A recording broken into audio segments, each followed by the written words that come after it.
مراقبے کے بارے میں کچھ لوگ یہ سوال کرتے ہیں کہ یہ مراقبہ جو ہے اصل میں قوت متخیلہ کو متحرک کرنے کا نام مراقبہ ہے. لیکن یہ لوگ کہتے ہیں کہ صاحب جو آپ سوچتے ہیں وہ اسی طرح ہو جاتا ہے. تو جہاں تک قوت متخیلہ کا تعلق ہے، میں نے آپ کو ابھی بتایا تھا کہ یہ ساری زندگی ہی قوت متخیلہ ہے. غالب نے کہا ہے عالم تمام حل قاعدہ میں خیال ہے. دیکھیے ہر آدمی اس کا تجربہ کر سکتا ہے، اور تجربہ کرنے کی صورت یہ ہے کہ آپ آرام کے ساتھ سیدھے لیٹ جائیں، سینے کے اوپر ایسے ہاتھ رکھ لیں، اچھا آنکھیں بند کر لیں اور ناک سے آہستہ آہستہ سانس لیں. میں ابھی سانس اس طرح لینا چاہیے کہ ناک سے سانس لینے میں آواز نہ نکلے، اتنا ہلکا سانس لیا جائے کہ آپ کے اپنے کان بھی اس کی آواز نہ سنیں. جتنا گہرائی میں آپ سانس لے سکیں سانس لیں، اور اس کے بعد منہ کھول کر سانس کو نکال دیں. جس وقت آپ ناک کے نتنوں سے سانس لیں اس وقت آپ کا منہ بند ہونا چاہیے، اور جس وقت آپ منہ سے سانس کو نکالیں اس وقت منہ گولائی میں کھلنا چاہیے. اس طرح گولائی میں کھلنا چاہیے جیسے سیٹی بجاتے وقت منہ کی پوزیشن ہو جاتی ہے. اب دیکھیے میں آپ کو سانس کا یہ عمل بتاتا ہوں اور پھر پریکٹس بتاتا ہوں. ایسا عمل میں اس وقت آپ کو بتا رہا ہوں کہ ہر آدمی جب چاہے اس کا تجربہ کر سکتا ہے. بسم اللہ الرحمن الرحیم. دیکھیے میں اب سانس لے رہا ہوں. آپ یہ اس وقت میں لیٹا ہوا ہوں، زمین پر لیٹا ہوا ہوں، پیر میرے دونوں اس طرح ملے ہوئے ہیں، ٹانگیں میری بالکل سیدھی ہے، سینے کے اوپر اس طرح میرے ہاتھ رکھا ہوا ہے، آنکھیں میری بند ہیں، لیکن جسم میں کسی قسم کا سختی نہیں بلکہ آرام کے ساتھ ریلیکسیشن جسے کہتے ہیں اس طرح میں لیٹا ہوا ہوں. اور لیٹنے کے بعد میں سانس لیتا ہوں.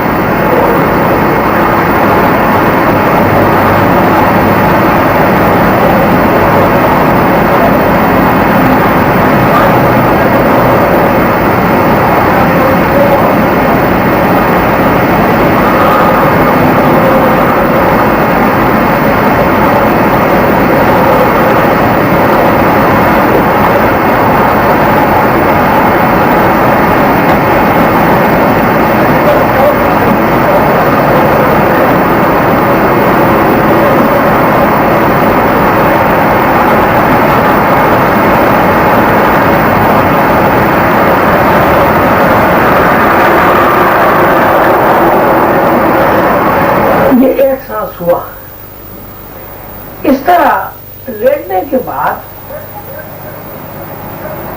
اگر 11 سانس لیے جائیں اور 11 سانس سے بڑھا کر آہستہ آہستہ 21 سانس تک اس کی مشق کی جائے اور اس کے بعد خاموشی کے ساتھ سانس کو اس کے حال پر چھوڑ دیا جائے. جیسے معمول کے مطابق سانس آتا ہے اور سانس اندر سے باہر آتا ہے اسی طرح آتا رہے. آنکھیں بند کر کے آپ یہ سوچیں کہ میرا جسم گرم ہو رہا ہے، یا یہ سوچیں کہ دماغ کے اندر لہریں جمع ہو کر پورے جسم میں سے یہ لہریں گزر کر، یعنی ریڑھ کی ہڈی کو، جس کو اسپائنل کارڈ بھی کہتے ہیں، لہریں گزرگاہ بناتی ہوئی ٹانگوں کے راستے پنڈلیوں میں آتی ہیں اور پنڈلیوں سے گزر کر پیر کے تلووں میں جمع ہو رہی ہیں۔ چند منٹ، زیادہ سے زیادہ 2 منٹ بھی 3 منٹ کے بعد آپ یہ محسوس کریں گے کہ آپ کے پیر گرم ہو گئے ہیں، اور تھوڑا وقت اس مشق کو آپ دہرائیں گے تو آپ باقاعدہ یہ محسوس کریں گے کہ آپ کا پورا جسم گرم ہو گیا ہے، اور گرمی اتنی زیادہ ہو جاتی ہے کہ جسم کے اندر تپش محسوس ہونے لگتی ہے۔ اس مشق کے بعد جب آپ یہ دیکھ لیں کہ آپ کا جسم پوری طرح گرم ہو گیا ہے تو آپ پھر آہستہ آہستہ 3 دفعہ سانس کا یہی عمل کریں۔ مطلب یہ کہ ناک سے سانس لیں، سینے میں جتنا سانس آسانی کے ساتھ آ سکے سینے میں یعنی پھیپھڑوں میں جمع کریں، اور اس کے بعد سانس سینے میں روکے بغیر منہ کے راستے نکال دیں، اور یہ تصور کریں کہ پیروں کے تلووں میں جو لہریں، گرم لہریں جمع ہو رہی تھی، وہ پیروں میں سے نکل کر زمین میں ارتھ ہو رہی ہیں۔ 3 یا 4 دفعہ اس طرح کرنے کے بعد آپ محسوس کریں گے کہ آپ کے جسم کی جو گرمی ہے وہ ختم ہو گئی ہے، اور جسم کی اپنا نارمل ٹیمپریچر جو ہے وہ بحال ہو گیا ہے۔ دوسرا تجربہ آپ یہ کریں کہ سانس ناک کے ذریعے لیں، مثلا میں ابھی آپ کو پھر سانس کی مشق کر کے دکھاتا ہوں، اور سینے میں روک لیں۔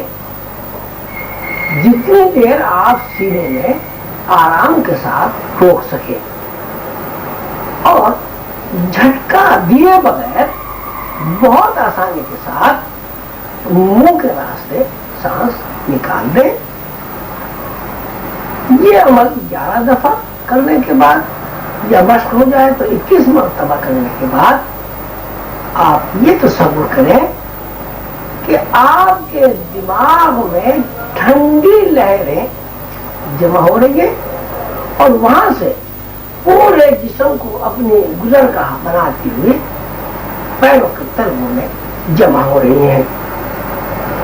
یہ عمل کرنے کے بعد آپ محسوس کریں گے کہ آپ کا جسم ٹھنڈا ہونا شروع ہو گیا، اور جسم اتنا زیادہ ٹھنڈا ہو جاتا ہے کہ آپ کے پیر کے تلوے برف کے مانند یخ ہو جاتے ہیں، اتنے ٹھنڈے ہو جاتے ہیں کہ دوسرا کوئی آدمی اگر تلووں پر ہاتھ رکھے تو وہ باقاعدہ یہ محسوس کرتا ہے کہ پیر کے تلوے ٹھنڈے ہیں۔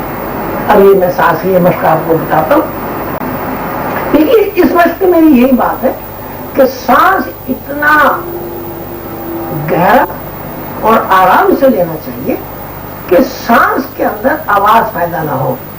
اس سے پہلے میں نے آپ کو جو پھیپھڑے صاف کرنے کی مشق بتائی تھی اس میں آواز تھی، اس سے پہلے میں آپ کو بتا چکا ہوں۔ لیکن یہ جو مشق ہے، یہ مشق یہ ہے کہ اس میں سانس میں کسی طرح کی آواز نہیں آنی چاہیے۔ یہ مشق میں آپ کو اس لیے بتا رہا ہوں کہ جو لوگ یہ کہتے ہیں سب قوت متخیلہ ہے اور سب کچھ ہے، یہ بات میں آپ کو بتا چکا ہوں بھائی اگر قوت متخیلہ سب کچھ ہے تو یہ ساری زندگی قوت متخیلہ ہے، اس لیے کہ جب تک ہمیں کوئی انفارمیشن، کوئی اطلاع نہیں ملتی ہے، کوئی خیال نہیں آتا تو ہم زندگی کا کوئی عمل نہیں کر سکتے۔ ان دونوں عمل کرنے کے بعد ہر آدمی یہ جان سکتا ہے کہ یہ خیال مراقبہ میں جو خیال کو مشتمل کیا جاتا ہے اور ذہن کو مقصود کیا جاتا ہے، اس سے غیر معمولی طور پر آدمی کا جسم گرم بھی ہو جاتا ہے اور غیر معمولی طور پر آدمی کا جسم ٹھنڈا بھی ہو جاتا ہے۔ اب دیکھیے میں آپ کو ابھی سانس لے کے بتاتا ہوں. بسم اللہ الرحمن الرحیم.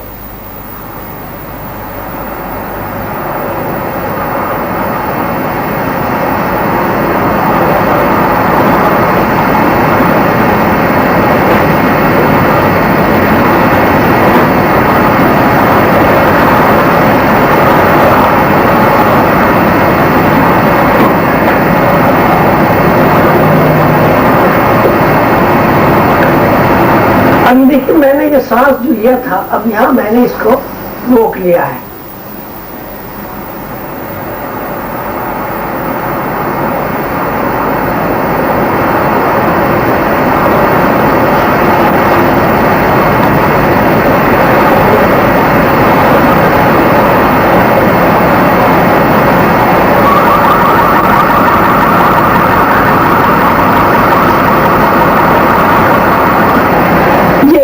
کا عمل ہے. اس کے بعد اگر آپ اپنے جسم کو ٹھنڈا کرنا چاہیں تو آپ اس کا تجربہ کر سکتے ہیں. ایک بات بہت زیادہ اور طلب ہے, آپ نے سانس کی آواز سنی ہوگی کیونکہ یہ جماعت صاحب میرے پاس بیٹھے ہیں, یہ نارمل سانس لے رہے ہیں, روٹین میں جیسے سب سانس لیتے ہیں. یہ جو آواز آپ سانس کی سن رہے ہیں میرے سانس کی آواز نہیں تھی. میرا سانس اتنا ہلکا چلا ہے کہ میرے اپنے کانوں کو اس کی آواز نہیں آئی. مقصد یہ ہے کہ اپنے ارادے سے سانس کو اتنا ہلکا کر لیا گیا کہ میں نے بھی اپنی آواز نہیں سنی, لیکن ایک آدمی جو نارمل سانس لے رہا ہے اس کی آواز اس سانس لینے سے کہیں زیادہ ہے, اتنی زیادہ کہ ممکن ہے کیمرے میں بھی اس کی آواز آئی ہو. یہی طریقہ جیسے کہ میں نے بتایا تھا کہ گرم لہروں سے نجات حاصل کرنے کا طریقہ, اب آپ پھر یہ عمل دہرائیں اور یہ تصور کریں کہ ٹھنڈی لہریں جو جسم میں جمع ہو گئی ہیں, جن لہروں نے خون کو ٹھنڈا کر دیا ہے, وہ لہریں پیروں کے ذریعے زمین کے اندر ارتھ ہو رہی ہیں. جیسے ہی وہ زمین کے اندر لہریں ارتھ ہوں گی جسم کا ٹیمپریچر نارمل ہو جائے گا. اب یہ آپ خود غور کریں کہ سانس کے ذریعے اور کنسنٹریشن کے ذریعے جب آدمی کا جسم انتہائی درجہ گرم ہو سکتا ہے اور جب آدمی کا جسم انتہائی درجہ ٹھنڈا ہو سکتا ہے اور پیر کے تلوے اتنے زیادہ ٹھنڈے ہو جاتے ہیں کہ دوسرا آدمی بھی اس کو محسوس کرتا ہے, تو جسم کے اندر جتنی دوسری بیماریاں ہیں وہ بھی اسی طرح ہم اپنے تمام جسم میں سے جمع کر کے تلووں میں جمع کر سکتے ہیں اور تلووں کے ذریعے زمین میں ارتھ کر سکتے ہیں. اس کا تعلق روشنی سے ہے. اس دنیا میں یا اس ساری کائنات میں آپ دیکھیں گے کہ کوئی چیز بے رنگ نہیں, ہر چیز میں کوئی نہ کوئی رنگ ہے. تو روحانی نقطۂ نظر سے یہ بتایا جاتا ہے کہ جتنے بھی تقاضے ہیں جو زندگی میں تقاضے بنتے ہیں ان کا تعلق رنگوں سے ہے, اور رنگوں کا اعتدال ہی آدمی کو صحت مند رکھتا ہے. اگر رنگوں میں اعتدال نہ رہے تو آدمی پریشان بھی ہو جاتا ہے, آدمی امراض کا بھی شکار ہو جاتا ہے. مثلاً اگر کسی آدمی کے اندر سرخ رنگ کی زیادتی ہو جائے تو اس آدمی کے اندر بہت سارے جلدی امراض پیدا ہو سکتے ہیں اور وہ آدمی ہائی بلڈ پریشر کا مریض ہو سکتا ہے. اسی طرح اگر کسی آدمی کے اندر گرین یا سب روشنیوں کا اضافہ ہو جائے اور گرین روشنیاں جتنی ہونی چاہیے وہ اعتدال باقی نہ رہے تو وہ آدمی انیمیا کے مرض میں مبتلا ہو سکتا ہے, لو بلڈ پریشر کا مریض ہو سکتا ہے. مراقبے کے ذریعے اگر جیسے کہ میں نے ابھی آپ کو بتایا تھا کہ جسم کو گرم کرنا ٹھنڈا کرنا, مراقبے کے ذریعے اگر کوئی آدمی اپنے اندر سے جو سرخ رنگ کی روشنی ہے ان روشنیوں کو پیروں کے تلووں میں جمع کر زائد روشنیوں سرخ رنگ دار روشنیوں کو زمین میں ارتھ کر دے تو ہائی بلڈ پریشر کے مرض سے نجات مل جاتی ہے. اسی صورت سے اگر کوئی آدمی لو بلڈ پریشر کا مریض ہے یا انیمیا کا مریض ہے تو وہ اپنے اندر سے گرین روشنیوں کی ذاتی کو پیروں کے تلووں میں جمع کر کے زمین میں ہاتھ کر دے تو وہ انیمیا اور لو بلڈ پریشر کی مرض سے نجات حاصل کر لیتا ہے. آج کل کینسر کا ایسا مرض ہے جس کے اوپر بڑی ریسرچ ہو رہی ہے, بڑی تحقیق ہو رہی ہے اور اس کا علاج پر لاکھوں کروڑوں روپے خرچ کیے جا رہے ہیں, لیکن ابھی تک یہ دریافت نہیں ہو سکا کہ کینسر کیا ہے اور کینسر کا علاج کیا ہے. روحانی نقطۂ نظر سے اگر تجزیہ کیا جائے تو یہ بات اندر کی آنکھ سے نظر آتی ہے کہ جسم کے اندر جو ریڈ سیلز ہوتے ہیں ان کے اندر ایسی کیمیکل چینجز ہو جاتی ہے. اس کی وجوہات بہت ساری ہیں, دماغی سوچ بھی ہو سکتی ہے, زیادہ دوائیوں کا استعمال بھی ہو سکتا ہے, زیادہ نکوٹین کا اضافہ جو ہے خون کے اندر وہ بھی اس جرثومے کو پیدا کر سکتا ہے, ایک کیڑا بن جاتا ہے. روحانی نقطۂ نظر سے یہ بتایا جاتا ہے کہ یہاں جو بھی کچھ ہے اس کی ایک شکل و صورت ہے. مثلا جب ہم بخار کا تذکرہ کرتے ہیں تو روحانی آنکھ سے اس بخار کی شکل و صورت نظر آتی ہے. اسی طرح جب ہم کینسر کو دیکھنا چاہتے ہیں مراقبے کے ذریعے, روحانی آنکھ کے ذریعے یا تیسری آنکھ کے ذریعے یا چھٹی حص کے ذریعے اس کو محسوس کرنا چاہتے ہیں تو ہمیں کینسر نظر آتا ہے اور اس کینسر کی شکل کیکڑے کی طرح ہوتی ہے.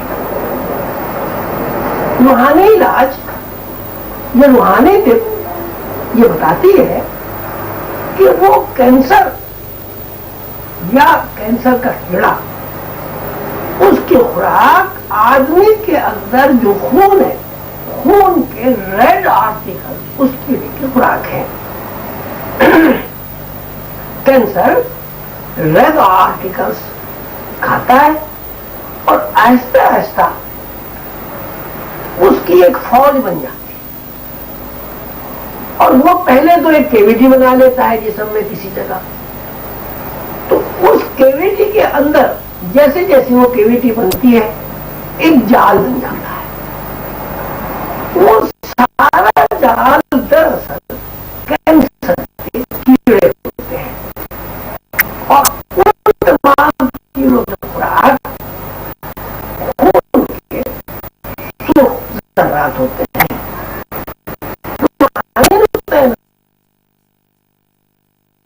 اللہ تعالیٰ نے انہیں شفا دی ہے اور جب مرض بگڑ گیا اور ہم نے رنگ اور روشنی سے علاج کے طریقے پر اس کا علاج کیا تو مرض تو ٹھیک نہیں ہوا, لیکن عام طور سے یہ دیکھا گیا ہے کہ مریض کو سکون مل گیا اور وہ جو کینسر کے مرض میں تکلیف کی شدت ہوتی ہے جیسے کرنٹ سے لگتی ہے اس میں کافی حد تک آرام ملا.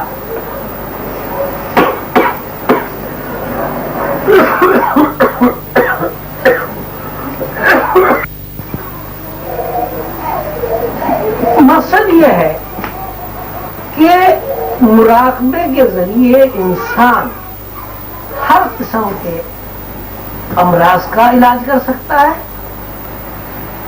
اور ہر قسم کی پریشانیوں سے نجات حاصل کر سکتا ہے. مثلا ڈپریشن, ذہنی خلفشار, نیند کا نہ آنا. اب نیند آنے کا بھی ایک مراقبہ ہے. مثلا یہ کہ آپ جس طرح میں نے بتایا اسی طرح سانس لینے کے بعد بستر میں سیدھے لیٹ جائیں اور یہ تصور کریں کہ دماغ کے اندر نیلی روشنیاں بھری ہوئی ہیں اور نیلی روشنیاں دماغ کے اندر سے سارے جسم میں آہستہ آہستہ پھیل کر پیروں کے ذریعے نکل رہی ہے.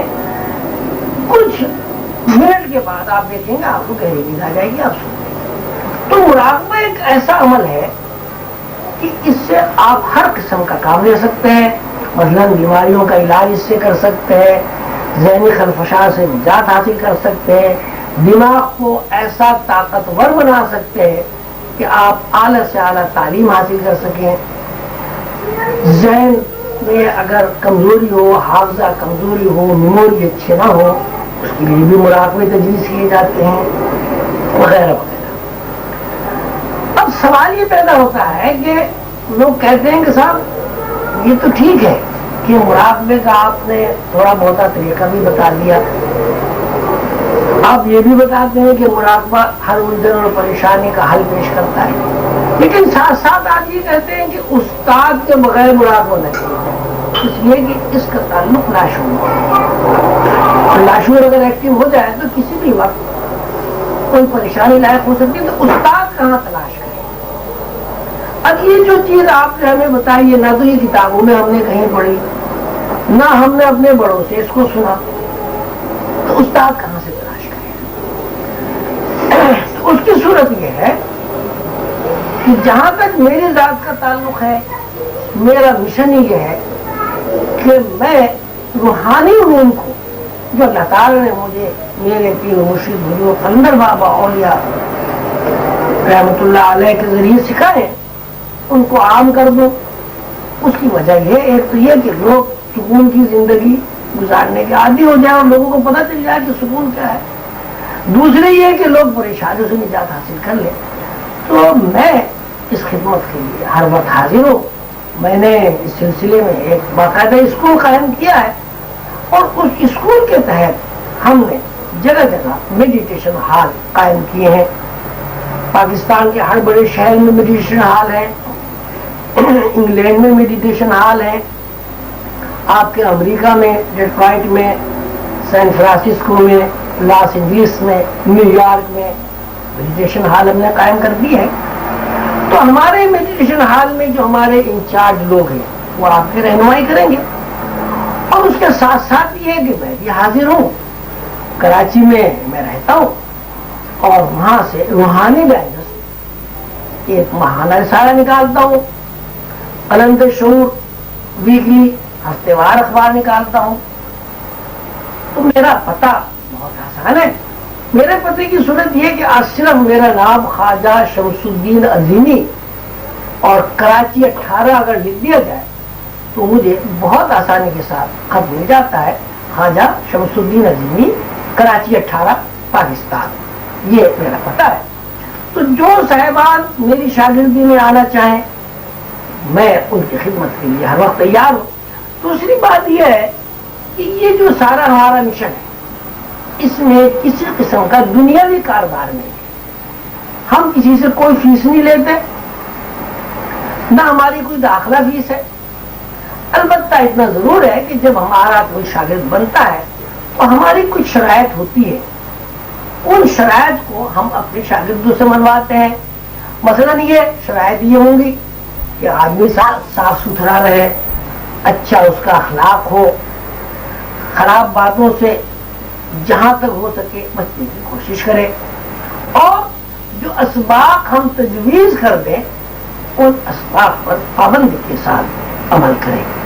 تو جو صاحبان بھی اس سلسلے میں, کہ ہمارا سلسلہ جو ہے سلسلہ عظیمیہ کہلاتا ہے, عظیمیہ سلسلے میں جو صاحب بھی داخل ہو کر میڈیٹیشن سیکھنا چاہے, مراقبہ سیکھنا چاہے, وہ ہمارے سینٹروں سے رجوع کرے یا مجھ سے براہ راست رجوع کرے.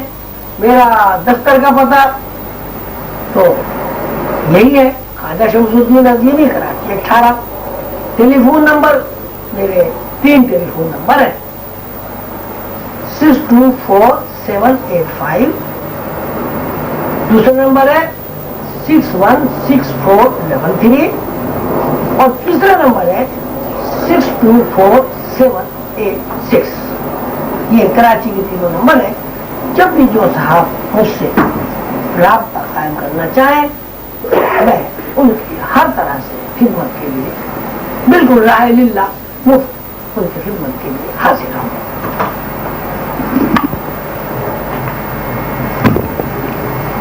ابھی میں نے بتایا ہے کہ ہم نے بڑے بڑے شہروں میں میڈیٹیشن ہال قائم کیے ہیں. نیو یارک میں جو میڈیٹیشن ہال قائم ہوا ہے اس کی انچارج یہ میرے برابر میں بیٹھے ہیں, میری روحانی بیٹی ہے غزالہ عظیمی.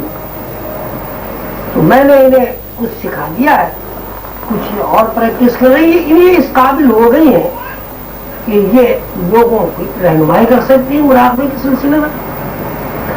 لوگ یہ عام طور سے کہتے ہیں کہ صاحب عورتیں روحانی نہیں ہوتی, مرد بھی روحانی ہوتے ہیں. یہ بات صحیح نہیں ہے, اس لیے کہ میرا تجربہ یہ ہے کہ میرے سلسلے میں جتنے بھی مرد و خواتین موجود ہیں ان میں اکثریت روحانی عورتوں کی ہے جو روحانیت میں کامیاب ہوئی ہے. مردوں کی نسبت عورتیں زیادہ روحانی ہوتی ہیں اور زیادہ جلدی کور کر جاتی ہے. برطانیہ میں میری ایک روحانی بیٹی سعیدہ خاتون عظیمی ہے. انہوں نے پورے برطانیہ میں یہ میڈیٹیشن ہال قائم کرتی ہیں. جگہ جگہ وہ جاتی ہیں, تقریریں کرتی ہیں, بڑے بڑے مجمع ہوتے ہیں, اس میں مرد بھی ہوتے ہیں, عورتیں بھی ہوتی ہیں, اور لوگوں کو وہ باقاعدہ مراقبے سکھاتی ہیں اور لوگوں کو بڑی کامیابی ہوتی ہے. دوسرے یہ کہ وہ علاج معالجہ بھی کرتی ہیں. اب جس طرح وہاں برطانیہ میں مراقبہ حال کا جال پھیل گیا ہے, مجھے امید ہے کہ کچھ عرصے کے بعد انشاءاللہ یہاں بھی کافی ترقی ہو جائے گی اور بڑے بڑے شہروں میں مراقبہ حال قائم ہو جائیں گے. یہ غزالہ عظیمی آپ کے مسائل کا حل پیش کریں گی, آپ کو روحانیت کے لیے مراقبہ ہے جیسے روحانی کیفیات ہے ان میں مشورہ دیں گی. اور یہ جتنا بھی خدمت خلق کا سلسلہ ہے, یہ جیسے کہ ہمارا اصول ہے, ہم اس سلسلے میں کوئی معاوضہ کوئی فیس وغیرہ نہیں لیتے. یہ بھی صرف راہ اللہ اور اپنے پیر و مرشد کی خوشنودی کے لیے کام کریں گی. ہمارے پیر و مرشد ہے حضور قلندر بابا اولیاء رحمۃ اللہ علیہ, جن کا مزار اس وقت کراچی میں ہے.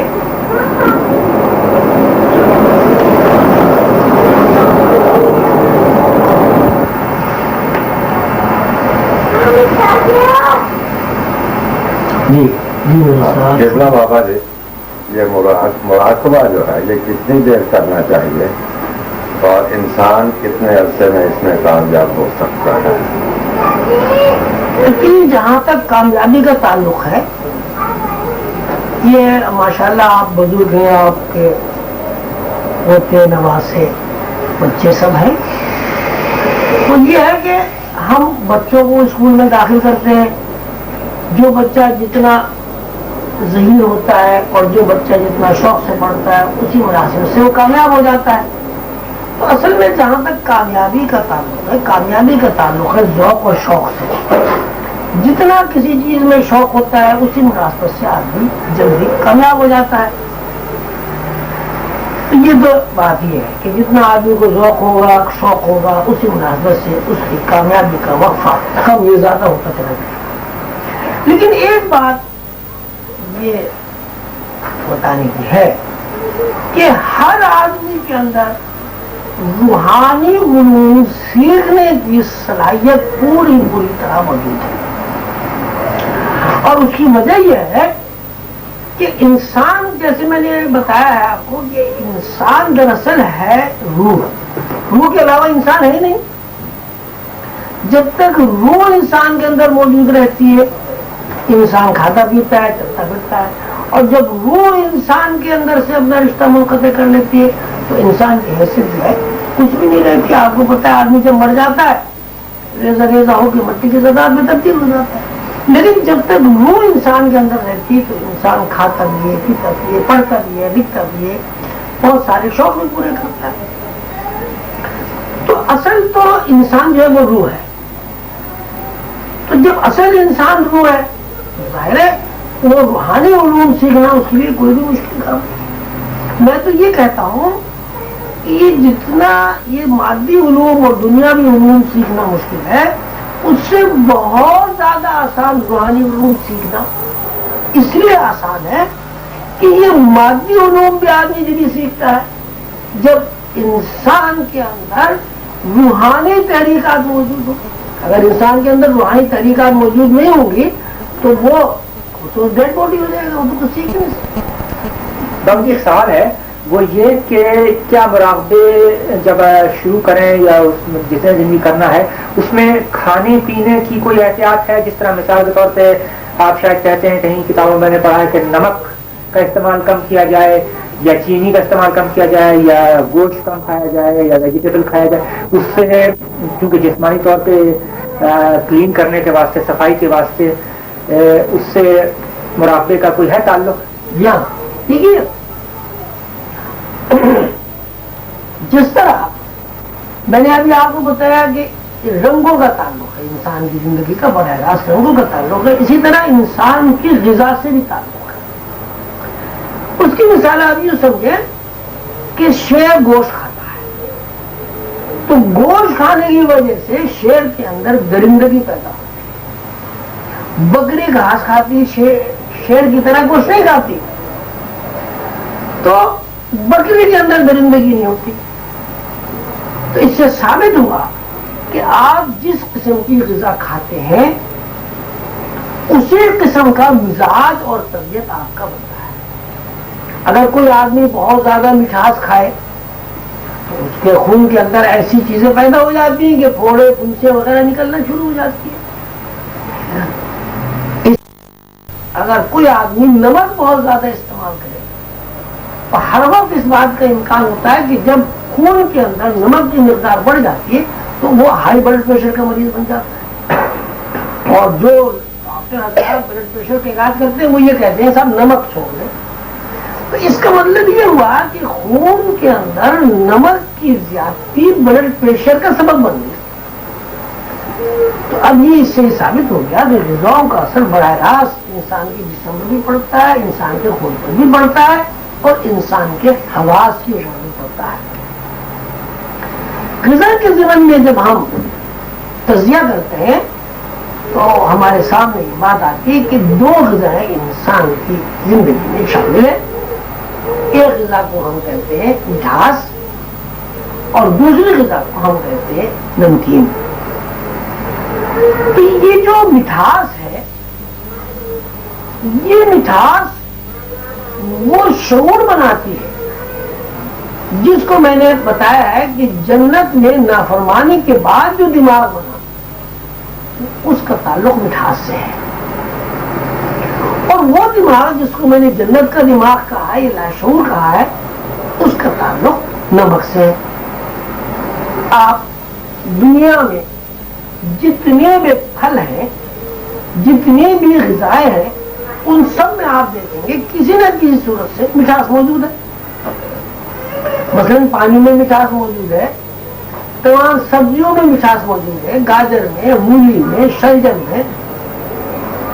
اسی صورت سے پھلوں میں مٹھاس موجود ہے, آم میں اور دوسرے تمام پھلوں میں. گیہوں میں مٹھاس موجود ہے, مکئی میں مٹھاس موجود ہے. مقصد یہ ہے کہ جتنی بھی چیزیں زمین سے پیدا ہوتی ہیں ان میں تقریباً 98% غذا مٹھاس ہوتا ہے اور باقی 2% غذاؤں میں نمک کی مقدار زیادہ ہوتی ہے. اب ہم یہ کرتے ہیں کہ نمک کی مقدار کو پورا کرنے کے لیے نمک الگ سے کھاتے ہیں. تو اگر خون کے اندر نمک کی مقدار بڑھ جائے تو ایک بات تو یہ ہوتی ہے کہ اس سے خون میں گاڑھا پن بھی پیدا ہو سکتا ہے, ہائی بلڈ پریشر بھی ہو سکتا ہے. دوسری بات یہ ہے کہ نمک کی زیادتی سے شعور مغلوب ہو جاتا ہے. یعنی جو کام ہم مراقبے کے ذریعے کرتے ہیں, یعنی مراقبے کے ذریعے شعور کو مغلوب کرتے ہیں, وہی چیز اگر غذاؤں میں نمک کو زیادہ کر دیا جائے تو شعور مغلوب ہو جائے گا، اور نمک کا ایک ایسا یعنی ذخیرہ خون کے اندر جمع ہو جائے گا جس کی بنیاد پر لاشعور متحرک ہو جائے گا۔ اب چونکہ آدمی نمک کھا رہا ہے اور اسے یہ پتہ نہیں ہے کہ نمک کے کیا اثرات باڈی کے اوپر ہو رہے ہیں، تو جب نمک کی زیادتی ہوتی ہے اور شعور مغلوب ہو جاتا ہے اور لاشعور ایک دم متحرک ہو جاتا ہے، تو اس کے سامنے بہت ساری ماورائی چیزیں آنے لگتی ہیں۔ مثلاً روح سامنے آ جاتی ہے، مثلاً کوئی فرشتہ سامنے آ سکتا ہے، مثلاً کوئی جن سامنے آ سکتا ہے۔ پھر وہی بات ہے، چونکہ وہ ماورائی دنیا میں دیکھنے کا عادی نہیں ہوتا، اس لیے اس دیکھنے کا اتنا برا اثر دماغ پر پڑتا ہے کہ آدمی انبیلنس ہو جاتا ہے اور شعور ٹوٹ جاتا ہے یا بکھر جاتا ہے۔ اس لیے کہا جاتا ہے کہ غذاؤں میں اعتدال ہونا چاہیے، مٹھاس بھی زیادہ نہیں کھانا چاہیے۔ جیسے ہمارے یہاں عام طور سے چائے پی جاتی ہے، دن میں 10-12 پیالیوں میں چینی پی لیتے ہیں، حالانکہ مٹھاس کی بالکل ضرورت نہیں، اس لیے کہ قدرت نے جو غذا ہمارے لیے بنا دی ہے ان سب میں مٹھاس ہے، گوشت میں بھی مٹھاس۔ آپ نے دیکھا ہوگا گوشت آپ رکھ دیں چینی آ جاتی ہے اس کو۔ تو نمک اور مٹھاس کا تناسب جو ہے وہ انسان کو صحت مند رکھتا ہے، اور نمک اور مٹھاس کا تناسب اگر نہ رہے تو انسان مختلف قسم کی بیماریوں میں مبتلا ہو جاتا ہے۔ مثلاً یہ دیکھیے شوگر کی زیادتی سے ذیابطیس ہو جاتی ہے وغیرہ وغیرہ۔ روحانی نقطۂ نظر سے مٹھاس جو ہے الگ سے استعمال نہیں کرنا چاہیے، بس جو پھلوں کا مٹھاس ہے، سبزیوں کا مٹھاس ہے، وہ انسان کے لیے کافی ہے۔ اور نمک میں اس لیے زیادتی نہیں کرنی چاہیے کہ اگر نمک کی زیادتی کر دی جائے اور شعور مغلوب ہو کر لاشعور بیدار ہو جائے تو اس میں دماغی پریشانی لاحق ہو سکتی ہے۔ اب یہ استاد کا کام ہے، جو استاد آپ کو روحانیت سکھا رہا ہے اور جو استاد آپ کو مراقبے کرا رہا ہے، یہ اس کا کام ہے کہ وہ آپ کے غذاؤں میں کس قسم کی تبدیلی کرتا ہے۔ باقی یہ بات طے ہے کہ جنت کا دماغ جس کو میں نے لاشعور کہا ہے، اس کی بیس نمک ہے، اور جنت کے اندر نافرمانی کے بعد جو دماغ بنا جس کو ہم شعور کہتے ہیں، جو ٹائم اسپیس میں بند ہے، اس کی بیس اور اس کی بنیاد مٹھاس ہے۔ تو یہ نمک اور مٹھاس میں تناسب ہے، بہت ضروری ہے۔ اچھا، ایک سوال یہ ہے تو گوشت کا استعمال کم کیا جائے یا گوشت بالکل نہ کھایا جائے مراقبے کے اگر جو شروع کر رہا ہے اس میں ترقی؟ مراقبے میں جو اتنا ضروری ہے، دیکھیے مراقبے سے آپ کیا فائدہ اٹھانا چاہتے ہیں؟ مراقبے سے آپ یہ فائدہ اٹھانا چاہتے ہیں کہ آپ کا یہ جو جسم ہے، اس جسم کے اوپر جو دوسرا جسم ہے روشنیوں کا بنا ہوا، جس کو آسٹرل باڈی بھی کہتے ہیں، جسم مثالی بھی کہتے ہیں، اور جس کو آج کا سائنسدان اورا کہتا ہے، اس کو متحرک کرنا مقصود ہوتا ہے۔ تو جتنا آپ کے اندر جتنی زیادہ کثافت ہوگی، جتنی زیادہ گریوٹی ہوگی، اسی مناسبت سے آپ کا آسٹرل باڈی یا جسم مثالی اورا دیر میں حرکت کرے گا۔ تو گوشت کھانا جو ہے وہ انسان کے اندر کثافت پیدا کرتا ہے۔ گوشت کی نسبت سبزیاں اور پھل کھانا جو ہے وہ انسان کو لطیف بناتا ہے، کثافت سے دور رکھتا ہے۔ اب اس کا یہ مطلب نہیں ہے کہ آپ گوشت کھانا بالکل چھوڑ دیں، لیکن گوشت اس طرح بھی نہ کھایا جائے کہ جیسے آج کل گوشت کے علاوہ کوئی آدمی کچھ کھاتا ہی نہیں، گوشت گوشت گوشت۔ دیکھیے گوشت کھانے سے ایک بڑا نقصان ہوا نو انسانی میں۔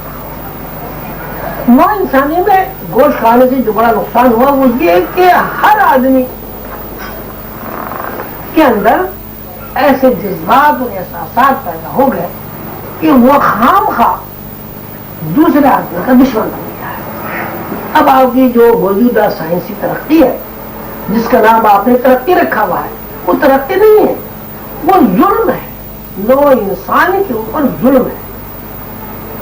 سائنسدانوں نے ترقی کی اور ترقی کا معیار یہ قرار پایا کہ جو قوم جتنا بڑا ہتھیار بنا لے، بڑائی سے مطلب یہ ہے کہ جو قوم ایسا ہتھیار بنا لے کہ 1.5 لاکھ آدمی 1 منٹ میں مر جائے، وہ ترقی یافتہ ہے۔ دوسری قوم ایسا ہتھیار بنا لے کہ 1 منٹ میں 6 لاکھ آدمی مر جائے، وہ سب سے زیادہ بڑی ترقی یافتہ قوم ہے۔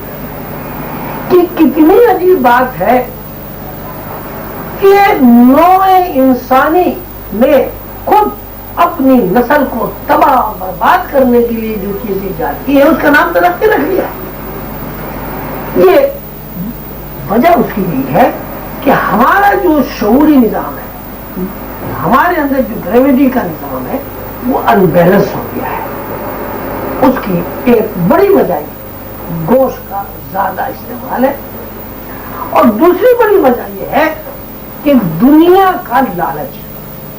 اب دیکھیے نا، یہ آپ کی جو سائنسی ترقی ہے اس میں کیا ہے؟ دنیاوی لالچ کے علاوہ کچھ بھی نہیں۔ وہ کہتے ہیں صاحب بڑی ترقی ہوئی ہے، بائی پاس کر دیتے ہیں، لیکن بائی پاس کس کا کر دیتے ہیں؟ بائی پاس انہیں لوگوں کا ہوتا ہے جو سرمایہ دار ہیں، جو پیسے والے ہیں۔ اب اتنے بڑے بڑے ملک ہیں جہاں غربت عام ہے، 2.5-3 لاکھ روپے میں ایک آپریشن ہوتا ہے، کون غریب آدمی کون کرا سکتا ہے؟ تو وجہ یہی ہے کہ جتنی اس وقت سائنسی ترقی ہے، وہ ترقی اس لیے ترقی نہیں کہلا سکتی کہ اس کے پیچھے کسی نہ کسی طرح نوع انسانی کی بربادی اور ہلاکت ہے۔ اگر یہ آج کا سائنسدان جس کو اللہ تعالیٰ نے اتنا بڑا دماغ دیا ہے اور دماغ کا استعمال سکھایا ہے، جسمانی تقاضوں سے ہٹ کر، مادیت سے ہٹ کر روح کو تلاش کرنے کے لیے میڈیٹیشن اور مراقبہ کرے، تو اس کی طرز فکر بدل جائے گی، اور اس کی طرز فکر میں یہ بات داخل ہو جائے گی کہ جو کچھ وہ کام کرے وہ انسانی کی فلاح اور بہبود کے لیے کرے۔ آپ کا یہ سوال بالکل صحیح ہے۔ زیادہ گوشت کھانا انسانوں کے لیے درندگی اور ہلاکت کی دعوت ہے، اس لیے کہ ہمارے سامنے سیدھی سی مثال ہے کہ جو حیوانات گوشت کھاتے ہیں وہ درندے ہوتے ہیں، اور جو حیوانات گوشت نہیں کھاتے، پھل پتے سبزیاں کھاتے ہیں، ان کے اندر درندگی نہیں ہوتی۔ مراقبے کے ضمن میں یہ بات بتانا ضروری ہے کہ مراقبہ کسی ایک مخصوص عمل کا نام نہیں ہے۔ مراقبہ دراصل پورا ایک اسکول ہے، پورا ایک اسکول ہے، اور اس کی کلاسز ہیں۔ ان کلاسز کے اپنے نام ہیں، جیسے آپ کے یہاں ہوتا ہے نرسری، پہلی کلاس، دوسری کلاس، تیسری class, matric, B A, M A, graduate, P H D وغیرہ وغیرہ۔ اسی طرح مراقبے کی کلاسز ہوتی ہیں، اور ان کلاسز میں الگ الگ اسباق ہوتے ہیں، اور ان کلاسز کو پڑھنے کے لیے اور ایک کلاس سے گزر کر، یعنی ایک کلاس پاس کر کے دوسری کلاس میں داخل ہونے کے لیے مختلف طریقے، مختلف مراقبے اور مختلف اسباق ہوتے ہیں۔ تو مراقبے کی جو پہلی کلاس ہے اس کا نام ہے ورود، دوسری کلاس کا نام ہے غنود، تیسری کلاس کا نام ہے خواب، چوتھی کلاس کا نام ہے کشف، پانچویں کلاس کا نام ہے الہام، چھٹی کلاس کا نام ہے شہود، ساتویں کلاس کا نام ہے سیر،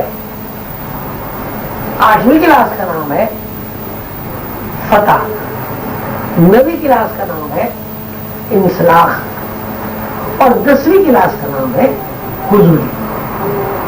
یہ 10 کلاسیں ہیں جو روحانیت میں پڑھائی جاتی ہیں، اور ان سب کا تعلق مراقبوں سے ہے۔ کچھ مراقبے آنکھیں بند کر کے کیے جاتے ہیں، کچھ مراقبے کھلی آنکھوں سے کیے جاتے ہیں، کچھ مراقبے اندھیرے میں نظر جمانے سے کیے جاتے ہیں، کچھ مراقبے ایک بڑا گول دائرہ بنا کر اس دائرے میں ایک نقطہ لگا کر اس کو آنکھوں کے سامنے رکھ کر 4 فٹ کے 5 فٹ کے فاصلے سے اس کو مرکزی بنا کر اس چیز کو دیکھا جاتا ہے، وہ بھی مراقبہ ہے۔ تو یہ 10 کلاسز ہیں، یہ 10 کلاسز پڑھنے کے بعد کوئی آدمی روحانی اسکالر کہلا سکتا ہے اور روحانی سیکھ لیتا ہے۔ اب یہ بات کہ مراقبے میں ہمیں نظر کیا آتا ہے، پہلی بات تو یہ ہے کہ جب ہم مراقبہ کرنا سیکھتے ہیں اور مراقبے میں ہمیں کامیابی ہوتی ہے تو سب سے پہلے یہ ہوتا ہے کہ ہم جو خواب دیکھتے ہیں وہ خواب ہمیں یاد رہتے ہیں اور ساتھ ساتھ ان خواب کا مطلب جو ہے وہ ہمارے سامنے آ جاتا ہے۔ مثلا یہ کہ ہم نے رات کو خواب دیکھا کہ ہمارا کوئی دوست ہے جو ہمارے پاس آ گیا، کیونکہ اس دوست کا نہ تو ہمیں پتا ہے وہ کہاں ہے، برسوں ہو گئے اس سے ملاقات ہوئی، صبح جب ہم اٹھتے ہیں تو یہ دیکھتے ہیں کہ پوسٹ مین خط لے کر آ گیا اس دوست کا اور اطلاع یہ ملی کہ دوست آ رہا ہے۔ اسی طرح مراقبے کی کامیابی کے نتیجے میں جو خواب سچے ہوتے ہیں ان سچے خوابوں میں حادثات سے متعلق ہمیں اطلاعات مل جاتی ہے کہ کوئی حادثہ ہونے والا ہے، تو آدمی خواب میں جب اس حادثے سے متعلق اطلاع وصول کر لیتا ہے تو اس حادثے سے محفوظ ہو جاتا ہے، بیماریوں سے محفوظ رہتا ہے۔ خواب میں نظر آ جاتا ہے کوئی بیماری آنے والی ہے، آدمی احتیاط کر لیتا ہے، ان بیماریوں سے محفوظ رہتا ہے۔ مطلب یہ ہے کہ ایک کلاس مراقبے کی ایسی ہے کہ جب آدمی اس میں کامیاب ہو جاتا ہے تو اسے سچے خواب نظر آنے لگتے ہیں۔ سچے خواب کا مطلب یہ ہے کہ جو کچھ وہ دیکھتا ہے دراصل وہ مستقبل کی پیشین گوئی ہوتی ہے، مستقبل میں جو کچھ پیش آنے والا ہوتا ہے وہ خواب میں دیکھ لیتا ہے۔ اگر وہ حادثات سے متعلق یا پریشانی سے متعلق بات ہوتی ہے تو اس سے وہ خود کو محتاط کر کے محفوظ ہو جاتا ہے۔ پھر یہ ہوتا ہے کہ لیکن خواب تو یہ ہے کہ آدمی سو گیا، سونے کے بعد اس کا شعور تو بالکل سسپینڈ ہے، بیدار نہیں ہے، اس کا جسم بھی بالکل غیر متعلق ہے۔ پھر یہ ہوتا ہے کہ آدمی آنکھیں بند کیے بیٹھا ہے، جسم جو ہے وہ بھی ہے، اس کو پتہ بھی ہے کہ میں جاگ رہا ہوں، بند آنکھوں سے اس کے سامنے اسی طرح کی تمام مناظر آ جاتے ہیں جو مناظر وہ خواب میں دیکھتا ہے۔ مقصد یہ ہے کہ وہ بیداری میں رہتے ہوئے بند آنکھوں سے خواب دیکھتا ہے اور وہ خواب میں تمام چیزیں اس کے سامنے اسی طرح آ جاتی ہیں جس طرح وہ خواب میں دیکھتا ہے، حالانکہ وہ بیدار ہے اور جاگ رہا ہے۔ بات صرف اتنی ہے کہ وہ بیدار ہے لیکن اس کی آنکھیں بند ہیں اور وہ بند آنکھوں سے بیدار رہتے ہوئے خواب دیکھتا ہے۔ خواب کی کیفیات میں یہ بھی ہوتا ہے کہ آسٹرل باڈی یہ جسم مثالی یہ اور آدمی بیٹھا ہوا ہے، جیسے میں بیٹھا ہوں، میں نے مراقبہ کیا، آنکھیں میں نے بند کر لی، اب جیسے مجھے ذہنی یکسوئی حاصل ہوئی اور میرا شعور گریوٹی والا شعور سسپینڈ ہوا، میرے اندر سے ایک اور عظیمی نکلا، یعنی خواجہ شمس الدین عظیمی ایک تو میں ہوں جسمانی طور پر، ایک خواجہ شمس الدین عظیمی اور ہے جس کو اورا کہتے ہیں، جس کو تاریخ کہتے ہیں۔ جیسے میں نے آنکھیں بند کی اور مراقبے میں مجھے یکسوئی حاصل ہو گئی اور مراقبہ میرا جاری ہو گیا، اسی وقت میرے اندر ایک اور آدمی نکلے گا، ایک اور خواجہ شمس الدین عظیمی نکلے گا اور وہ خواجہ شمس الدین عظیمی آسمانوں میں پرواز کرے گا۔ وہ خواجہ شمس الدین عظیمی یہاں امریکہ میں بیٹھ کر کراچی پہنچ جائے گا، وہی خواجہ شمس الدین عظیمی کراچی میں بیٹھ کر امریکہ میں پہنچ جائے گا۔ تو وہ جس طرح آدمی بیداری میں جیسے مینہٹن کا علاقہ ہے، آپ گھوم پھر کے دیکھتے ہیں یہ فلاں اسٹریٹ ہے، فلاں ایونیو ہے، تو ایک آدمی جس کو مراقبہ کرنا آتا ہے اس کو جسمانی طور پر ان اسٹریٹس میں اور ایونیوز میں گھومنے پھرنے کی ضرورت نہیں ہوتی، وہ اسٹرل باڈی نکلتا ہے اور اس کے بعد وہ سب گھوم پھر کے آ جاتا ہے. اسے سب پتا ہوتا ہے کہ فلاں جگہ یہ ہو رہا ہے، فلاں جگہ یہ ہو رہا ہے. یہ بھی مراقبے کی تیسری کلاس ہے. یہ عمل شروع ہو جاتا ہے.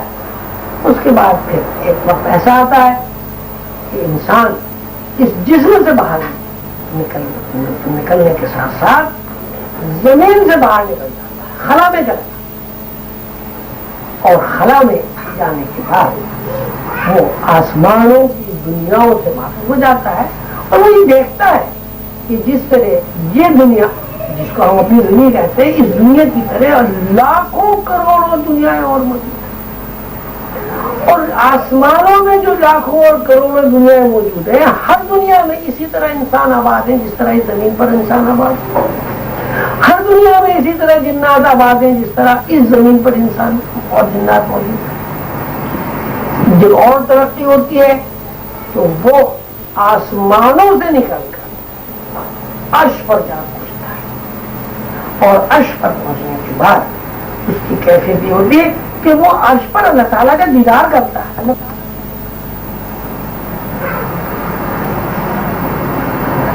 عرش پر اللہ تعالیٰ کا دیدار کرنے کے بعد عرش کے جو اوپر بہت سارے مقامات ہیں، اگر کوئی روحانی سرپرستی حاصل ہو جائے اور انسان کو اچھا استاد مل جائے تو وہ عرش کے اوپر جو مقامات ہیں ان کو بھی دیکھ لیتا ہے. اور اس کو یہ بات پوری طرح یقین کے درجے میں حاصل ہو جاتی ہے کہ وہ اللہ تعالیٰ کا نائب اور خلیفہ ہے، اور اس کو براہ راست اس دنیا میں نہیں پوری کائنات میں تصرف کرنے کا حق حاصل ہے. اور وہ اللہ تعالیٰ کے دیے ہوئے اختیارات کو اسی طرح استعمال کرتا ہے جس طرح اللہ تعالیٰ چاہتے ہیں. اسی بات کو اللہ تعالیٰ نے فرمایا ہے فی الارض خلیفہ، کہ میں نے آدم کو زمین میں اپنا خلیفہ بنایا ہے. اللہ تعالیٰ ہم سب کو روحانی علوم سیکھنے کی توفیق عطا فرمائے اور حضور قلندر بابا اولیاء رحمۃ اللہ علیہ کے مشن کو سارے عالم میں پھیلا دے اور تمام دنیا سکون اور راحت کی زندگی گزارنے کی عادی ہو جائے اور آپس میں پیار محبت اور اخوت پیدا ہو جائے. اللہ تعالیٰ ہمیں کامیابی عطا کرے اور ہمیں صراط مستقیم پر چلنے کی توفیق عطا فرمائے اور ہمارے سائنسدانوں کو یہ توفیق دیں کہ وہ ایسی ترقی کرے کہ جن سے تو انسانی کی فلاح اور بہبود ہو اور گلا اور بربادی کا دور ختم ہو جائے. اس وقت جو پریشانی لائق ہے کہ دنیا تباہی کے کنارے کھڑی ہے، اللہ تعالیٰ ہمارے سائنسدانوں کو توفیق دے کہ وہ میڈیٹیشن کی طرف اور مراقبے کی طرف رجوع ہو، تاکہ یہ دنیا کی ہلاکت اور بربادی کا جو ہر وقت ایک عذاب پوری قوم کو مسلط ہے اس سے اور انسانی محفوظ معمول رہے. آمین. اللهم صل على محمد وعلى آل محمد كما صليت على ابراہیم وعلى آل ابراہیم انك حمید مجید. میری درخواست ہے کہ روحانی لوگوں کو چاہیے کہ وہ کثرت سے یا حیو یا قیوم کا ورد کریں. یا حیو یا قیوم، یا حیو یا قیوم، یا حیو یا قیوم، یا حیو یا قیوم. اور دوسری بات یہ کہ اپنے اندر اخوت اور محبت کے جذبات پیدا کریں. دنیاوی چیزیں جو ہے ضرور استعمال کریں لیکن دنیا کو مقصد نہ بنائیں. مقصد اس بات کو بنائیں کہ آپ کے اندر جو چھپا ہوا انسان ہے، ہر انسان کے اندر جو چھپا ہوا انسان ہے جس کو ہم روحانی انسان کہہ سکتے ہیں یا اپنے روح کہہ سکتے ہیں، اس کو تلاش کرنے کی جدوجہد اور کوشش کریں. کیونکہ ہمارا نعرہ ہے، اس میں ہم نے لکھا ہے کہ سکون زندگی کی سب سے بڑی نعمت ہے اور روح کے عرفان کے بغیر سکون نہیں ملتا. اللہ تعالیٰ آپ کو ہم سب کو اس بات کی توفیق عطا فرمائے کہ ہم مادی زندگی کے ساتھ ساتھ آخرت کی زندگی پر بھی نظر رکھیں.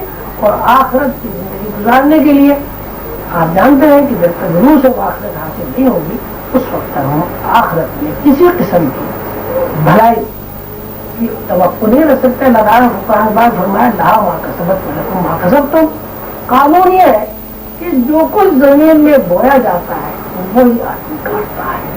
اگر ہم یہاں بے سکون مر جائیں گے تو مرنے کے بعد بھی ہم بے سکون ہی اٹھیں گے، اور اگر ہم یہاں سکون کے ساتھ مر جائیں گے تو مرنے کے بعد بھی ہماری پرسکون رہے گی۔ علمی صاحب بہت بہت شکریہ آپ کا، آپ نے موقع دیا کہ یہاں نیو یارک میں آئے آپ اور ہم لوگوں کو یہ تعلیم دی۔ اللہ ہم سب کے واسطے دعا کریے۔